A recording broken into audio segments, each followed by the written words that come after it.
I'm David Preston, and you're listening to the Lit AF podcast. Join us each week for a tour through the literary classics like you have never heard them before. Each season is a new book, and each episode is a new way of thinking about it.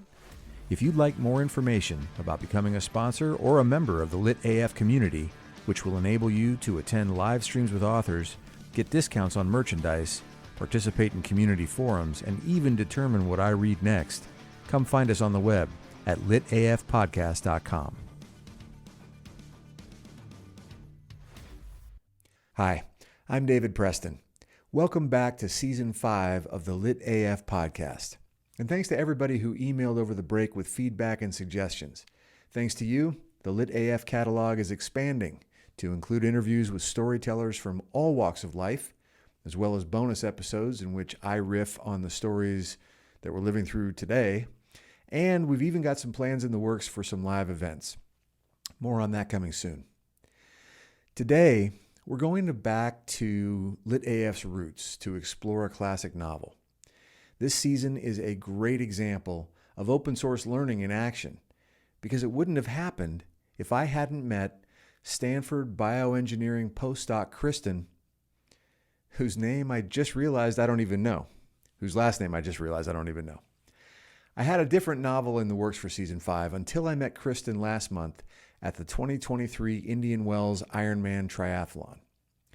Kristen was telling me about her research on how adolescent female hormonal development may be correlated with ACL tears and other injuries. We joked about the benefits of aging because my own ACL repair is over 30 years old, and I don't give it a lot of thought. When we started talking about life, aging was still on our minds. And Kristen asked what I do. I told her about open source learning and my work with learning communities in schools and organizations. And she lit up because suddenly it dawned on her that she'd heard of me. She'd actually read my book, Academy of One, which doesn't always happen. And we talked about all the things that she wished that she had time to learn. We actually high-fived on the importance of play and physical fitness. We were there to do an Ironman after all. And Kristen asked me what I do for fun. So I told her about this podcast, and she asked, what kind of stuff do you read? And so I said, it's all the stuff that we wished that we could have gone back to read and get more out of. And I said, what would you read if you had the chance to do it again? And she said, oh, that's easy. I'd read The Picture of Dorian Gray and Bob's Your Uncle. So now we're reading The Picture of Dorian Gray. And by the way, Bob and uncles, I'm going to use that saying all the time now that I know what it means. I'll put it in the show notes.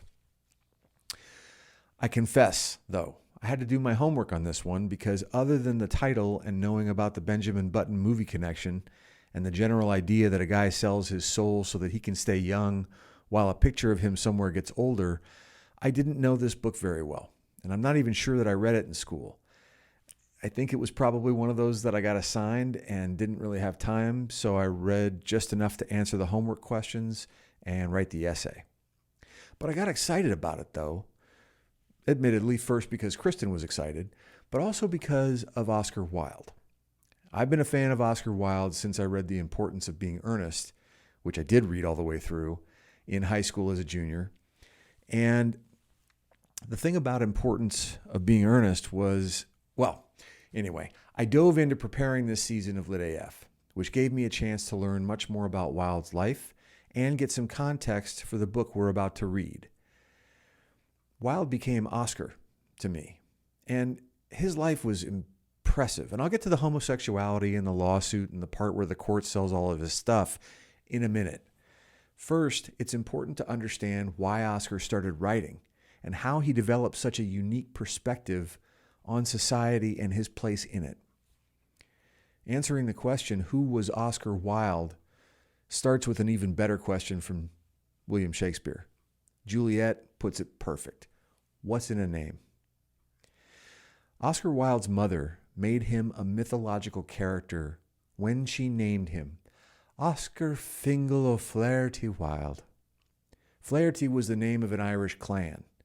It was known for kings and descendants of dynasties. The names Oscar and Fingal both came from James Macpherson's 18th century Ossian poems, which were based on Celtic mythology. Now, in those poems, Oscar is the king of many songs, the chief of every youth, and so on and so on. Oscar's mother chose the names specifically because she thought they were grand and romantic, and she recited the poems to her young son. "O Oscar, be thou like the age of Fingal." Oscar adored his mother, and he came to love his name. So, even when Macpherson's Ossian poetry was eventually revealed to be a hoax, and as happens to all of us at some point, even when Oscar became aware that his schoolmates were observing him and judging him and occasionally laughing their asses off at him, Oscar continued to live his own legend. So what does any of that have to do with the picture of Dorian Gray? Well, Oscar's sense of self was at the core of everything he wrote. Not just his self, his actual self, but his sense of self. Oscar believed that we invent ourselves, essentially as characters. He wrote from the heart. And remember, this was in a time before psychology was a formal discipline. There was no talk of self-actualization, self-help, self-care, or self-anything. Oscar didn't have peers or models on talk shows or the internet. Exactly, no one was saying things like "you do you" or talking about therapy. There was no therapy, except, you might argue, for writing. Maybe that's why Oscar was so invested in how we construct our own life stories. In 1891, Oscar published an essay called "The Decay of Lying, an Observation." Now, if my daughter hears or sees this, kid, you're going to love this, because her friends are now using the word aesthetic as a vague placeholder for stylish, as in, oh yeah, playing albums on a turntable is so aesthetic. That's my imitating her imitation. Now, at first, I didn't get it, because that wasn't how I learned the word aesthetic. But now that I've read about Oscar Wilde's preference and philosophy of aestheticism over realism, the idea actually makes total sense. Oscar believed that art doesn't have to serve a purpose or mean anything else. The original aestheticism movement was all about beauty.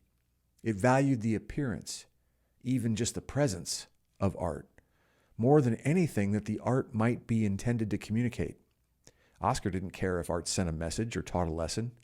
He believed in art for art's sake. Dude, Oscar was so aesthetic. Making art for art's sake is pretty radical. It goes directly against Aristotle's idea of mimesis, that art represents reality. You've probably heard the saying, art imitates life. That philosophy runs through Plato, Homer, and millions of scholars and literary critics over the years who have analyzed symbolic meaning in everything from the Bible to the Barbie movie. Oscar thought just the opposite. He believed that life imitates art. Making things just to be beautiful totally blew up the Victorian idea that art should perform some ethical function or serve some purpose. That, my friends, is totally aesthetic. It's also badass. To make his point, Oscar had to live his own life out loud, and many people wrote and said mean things about him. Oscar wrote, "Art is individualism, and individualism is a disturbing and disintegrating force. There lies its immense value. For what it seeks is to disturb monotony of type, slavery of custom, tyranny of habit, and the reduction of man to the level of a machine." The Washington Post compared him to a circus freak, and others called him an animal. Even a Unitarian minister, although he didn't go racist, went a different approach. Instead of dehumanizing Oscar, the minister wrote a piece called "Unmanly Manhood" and spread fear about the immoral influence that Oscar might have. It seems like Oscar took this stuff in stride. When he was asked to explain reports that he had paraded through London carrying a lily with his long hair flowing behind him, Oscar said, "It's not whether I did it or not that's important, but whether people believed I did it. Beauty and pleasure above all. And that is a threat to the status quo." Because if art doesn't need any other purpose than beauty, think about it. If our lives are arguably our masterpieces, why should we give ourselves headaches wondering about the meaning of life? And why should we work harder for those masters who pay us and control whether we have access to health insurance? Art has the luxury that we don't, of not asking itself whether it's doing the right thing or being productive enough. We human beings, we routinely feel the tension between discovering who we really are and meeting society's expectations about who they think we're supposed to be. This is the theme that forms the through line of Oscar's life and work. So with all that in mind, let's think about Oscar's writing.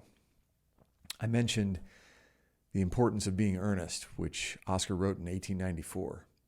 Now, Earnest was my first impression of Oscar Wilde's writing, and the play still stands out in my memory because, unlike most of what we read in class, it didn't suck. Reader's theater in high school is torture.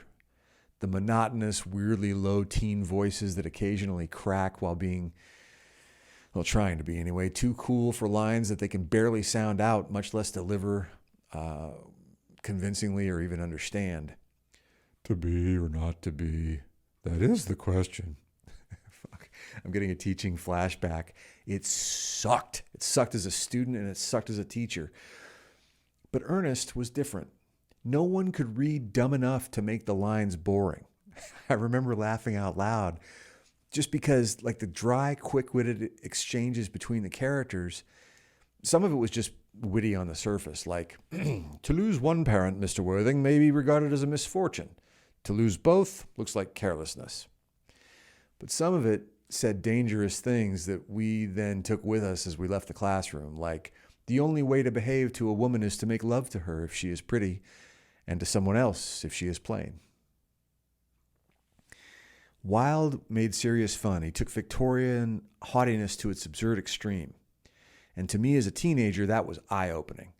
That was right around the time I think I had discovered Monty Python and other, dry wit, wry humor. And even though I didn't know what displacement, situational irony, or cognitive dissonance was back then, I just remember loving those clever moments because they smacked and jolted the audience. I relished every double take. Wait, what? You can't say that. And of course, that was Oscar's whole point. His satirical humor, like George Carlin's or Mark Twain's, pointed out the shortcomings of practices and institutions that we take seriously, sometimes too seriously. The Importance of Being Earnest features characters who lead double lives, and the big takeaway is about how we come to live in our integrity. That's hard enough in modern America. So again, try to imagine how intense the social pressure must have felt in Victorian England. It was plausible for the characters to invent fake personas, including Ernest, spelled E-A-R-N-E-S-T, which makes The Importance of Being Earnest a clever catch-22 of a double entendre.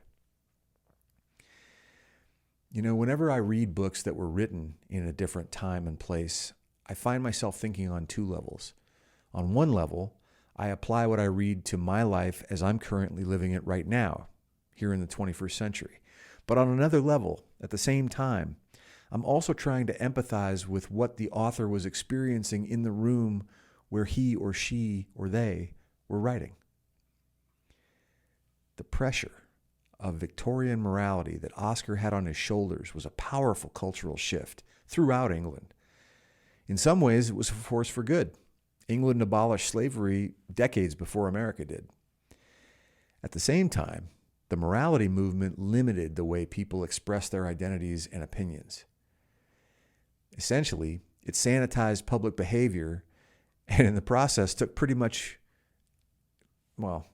took away everybody's best chances of having any kind of observable fun.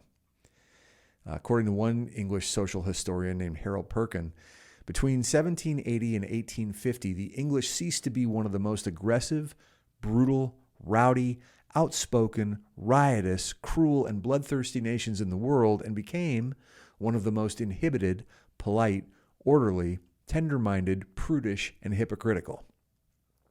So, while everyone around him was acting dignified and stuffy, Oscar Wilde was dressing flamboyantly and living his best life, and writing characters who had to live double lives. The tone of Oscar's writing maintained, I mean, you could imagine him really resisting this, but the tone maintained that breezy air possessed only by those who can say what's on their mind without losing their composure. Oscar understood somehow that if you want to change things, you're going to need an audience. And you're more likely to get one if you point out what's good about what's possible instead of complaining about what's bad about what's happening right now. Plus, and this is why I do this podcast, real psychology, sociology, and politics are all about story. When we can connect with sympathetic characters who make us laugh and care about what happens next, we discover that we're not alone. And the audience, us, becomes a community that has something in common, where the members validate each other's way of thinking. Nearly a century after Oscar wrote, another public figure with Irish heritage, this one named Bobby Kennedy, would put the idea this way: some men see things as they are and ask why. I dream of things that never were and ask why not. Effective satire is like the Muhammad Ali of literature. It floats like a butterfly and stings like a bee. You may not be a South Park fan, but you can only complain about it so much before everybody in the room realizes you're the sort of person the show was outing in the first place. Still, that doesn't mean that speaking truth out loud to power is easy. Speaking truth out loud to power requires courage and a willingness to sacrifice. You got to back it up. Because unlike literary critics, the powerful do have power, and sometimes the bully hits back. At the premiere of The Importance of Being Earnest, Oscar took that challenge head on. See, part of Oscar's best life included taking a lover named Lord Alfred Bruce Douglas. Lord Alfred's father, John Solto Douglas, was also the 9th Marquess of Queensberry. The Marquess of Queensberry was a man's man. He was known for the Queensberry rules of boxing, which I mention here mostly because I just compared satire to Muhammad Ali, also partly because the Marquess of Queensberry took credit for something he didn't write, and totally because I'm pretty sure that making 2 references to boxing, the sweet science, in 2 consecutive thoughts about Oscar Wilde is an unofficial self-declared world record for boxing references in an introduction to Oscar Wilde. You're welcome. Anyway, I digress. It's totally appropriate and fitting that the Marquess of Queensberry took credit for rules in sportsmanship and fair play that he didn't actually write. Because like many men who make up rules that they don't follow, and women sometimes who refuse to acknowledge any rules at all, and non-binary people, just to be inclusive because amorality is all-inclusive, the Marquess was a dedicated family man and healthy sports advocate who had affairs, was divorced by Lord Alfred's mother for adultery, and died of syphilis at 55 years old. A man's man indeed. And he did not take kindly to his son being known as the lover of Oscar Wilde. So just before the February 14th, 1895 opening of The Importance of Being Earnest, Oscar Wilde heard through the grapevine that his lover's father was planning to show up at the premiere and throw a bunch of rotten fruit at him. Oscar went to court and accused the Marquess of libel. I'll just throw in a personal note, as I can personally attest as a person who has been taken to court by a rich person repeatedly for over 8 years for no other reason than that A, they have money, and B, they don't like me very much. Court doesn't always favor what's true or just or even what's right over what's wrong. And this time, Oscar found himself on the wrong end of a criminal conviction for gross indecency for homosexual acts. Loving the person or persons you love in ways that those people want to be loved should never result in anyone going to jail or having to sell their most beloved possessions. In Oscar's case, that was his books, his personal library, to pay their lawyers. Now, about 5 years earlier, Oscar wrote the novella that would become his only novel, The Picture of Dorian Gray. The British press condemned Dorian as vulgar, unclean, poisonous, and discreditable. The editor cut out a bunch of the most objectionable parts, and the uncensored version of The Picture of Dorian Gray sat in the archives at UCLA until it was finally published in 2011. Naturally, Here on Lit AF, we're going to go right for the good stuff. It's time to restore Oscar's portrayal of artist Basil Hallward's homoerotic feelings for Dorian Gray, and whatever juicy bits Oscar's editor was talking about when he described, quote, a number of things which an innocent woman would make an exception to. I'm especially looking forward to the, quote, many passages that smacked of decadence, end quote. You know, sensational details aside, just about everyone can identify with feeling one way and having to act another. And all of us, without a single exception, has the sense that time is passing. We're all getting older. In fact, I see I'm about 20 minutes into this episode, which means we are all about 20 minutes closer to the ends of our lives than we were when I started. The urgency of acting on our desire to live our lives before the clock runs out creates the dramatic tension in the picture of Dorian Gray. Would you buy more time if you could? Would you feel differently about the risks that you take? I've been fascinated by the passage of time ever since I can remember. The perception and use of time was actually the subject of my doctoral dissertation and my first book, which was published in 1997. Oh, that's almost 30 years ago. Fuck! I was born in 1970, and this goes back a lot further for me, because when the calendar ticked over from 1979 to 1980, I remember thinking my single-digit life is over. This is a whole ball game, a whole new ball game. I'm going to turn 10, double digits, the second decade of my life. Nothing will ever be the same. I was 9.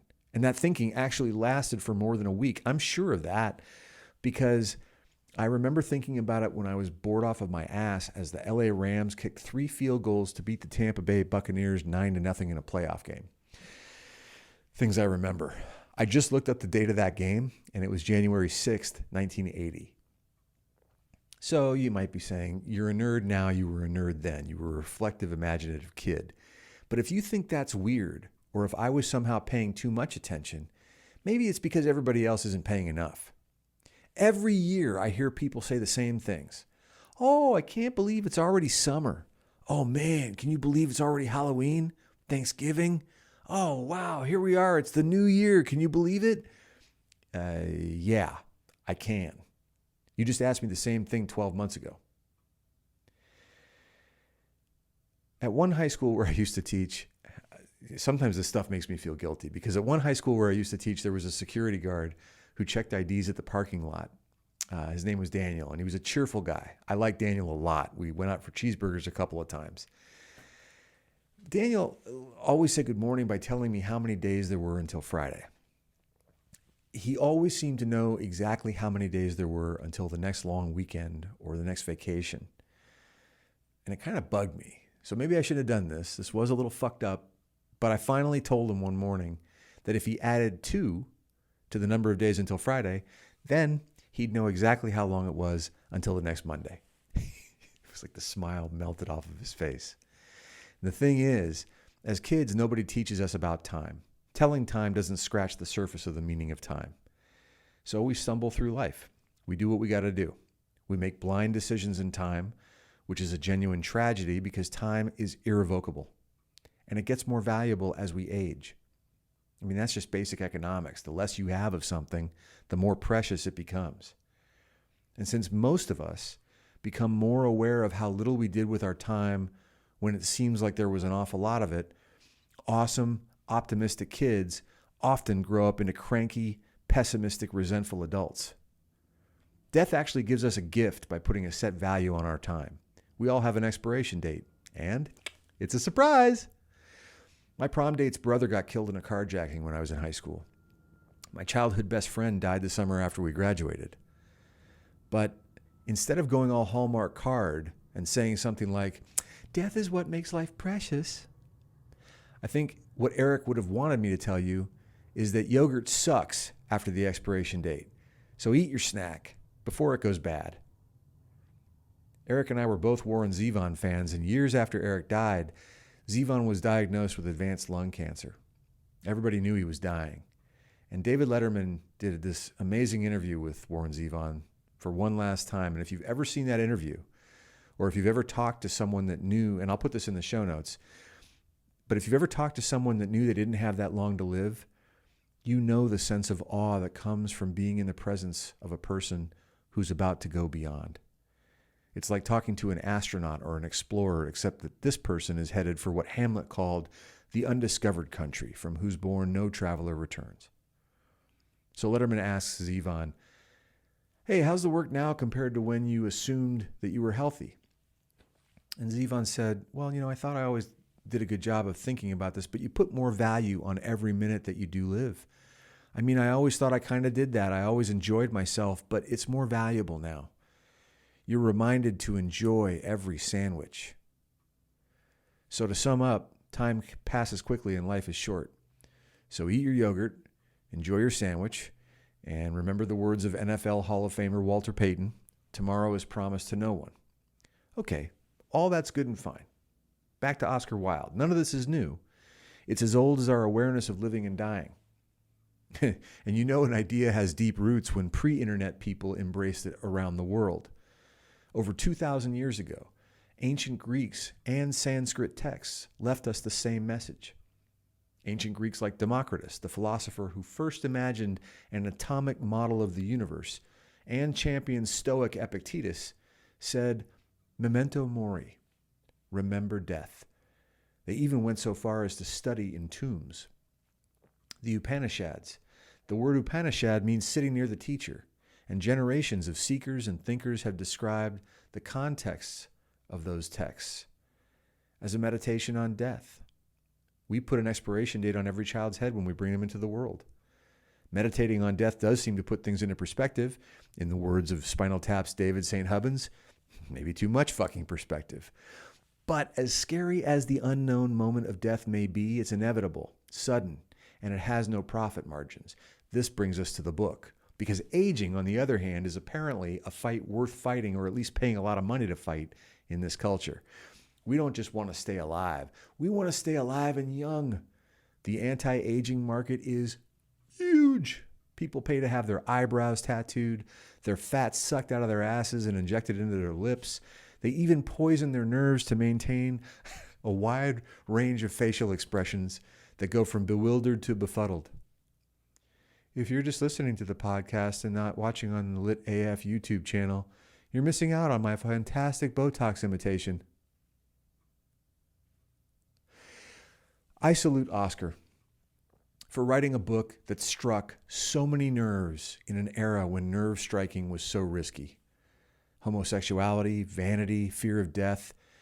But the best way to honor any author is by giving them the last word. As Oscar himself put it, the honest ratepayer and his healthy family have no doubt often mocked at the dome-like forehead of the philosopher and laughed over the strange perspective of the landscape that lies beneath him. If they really knew who he was, they would tremble. Join us next time on Lit AF for the preface and chapter 1 of the book that the Daily Chronicle once called, quote, a tale spawned from the leprous literature of the French decadence, a poisonous book, the atmosphere of which is heavy with the mephitic odors of moral and spiritual putrefaction. Oscar Wilde's The Picture of Dorian Gray.